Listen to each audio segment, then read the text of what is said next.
Hello, Carrera fans, especially 132 digital Carrera fans. Slut cars.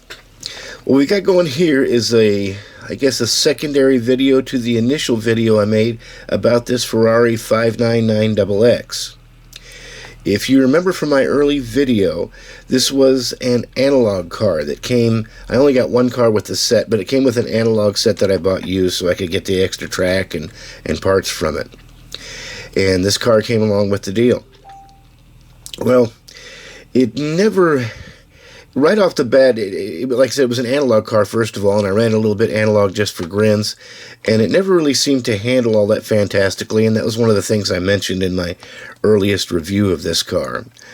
But since then, I added headlights to it, and then started doing the typical hop-ups on it, and you know, I put the fingernail polish on the front tires, added the slotted type guide, gave it some Paul gauge urethane rears, and trued them.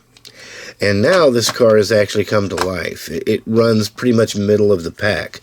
So it went from being the, this was, like I said, this was the first one I installed a digital chip into, because it was my first analog to digital conversion that I did. But now it pretty much runs middle of the pack. It's not also ran anymore. And as I mentioned, I put the headlights in it initially, and like you've seen on some of the other Ferrari headlight installation videos I did, there was basically a little recess right in here, perfect spot to glue in these headlights. But initially I wired them up like I had done my analog cars, and just wired these wires directly to the motor. And so the headlights only came on when you hit the throttle. And so that didn't look quite right with the other digital cars, because their headlights are on all the time. So since I've done those other couple of cars and learned how to use the digital chip and wire up the headlights correctly, that was my plan. I've come back and I'm going to do that on this car too. And I wanted to show one other thing. As I mentioned on some of those previous headlight installation videos, these little connectors, these little connectors here that are used for the headlight installations, I've never figured out where I can find them. And so I started digging around through my old junk, and I found these connectors here that came off some old electronic equipment.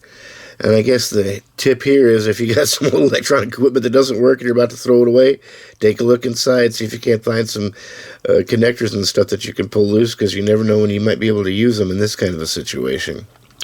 But this is considerably bigger than this connector, so I'm not sure if I want to use it or not. But I think it is, at least it's a choice, so that when I pull the body off, I can disconnect it from the wiring. Because same situation with this, I've drilled holes here in this body, you can see in the back, where I'm going to put the tail lights.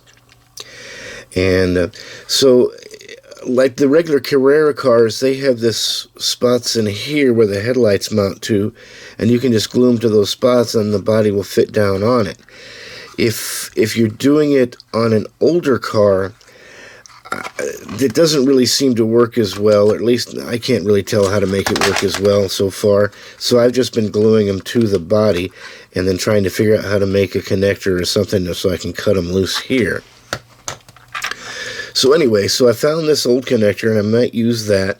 I also realized that the original analog evolution chip that comes in these cars has this little connector here. Now this is the size they use for the power wire,